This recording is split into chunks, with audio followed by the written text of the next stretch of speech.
Hello and welcome back to a new video, and in this video I'll show you how to apply for monetization on Facebook app. Go to your Facebook app on your mobile phone, then head to your profile. You can tap here. Also you can tap in this section to open your profile and go to your dashboard. And after going on dashboard, scroll down and you will see monetize. Tap there and scroll down and you need to see these three things and you will see content monetization. Tap there and you see the list of things we need to do. I have fulfilled 4 out of 6 and this is the things I need to, this is the criteria I need to fill up, and after that I'll be monetized and go on the subscription.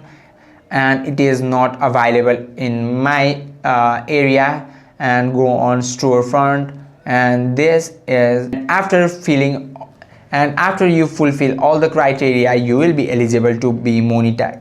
And after fulfilling all the criteria you will be eligible to monetize your account. I hope this video helped you out. If you have any questions or queries, just let us know in the comment section. Thank you for watching.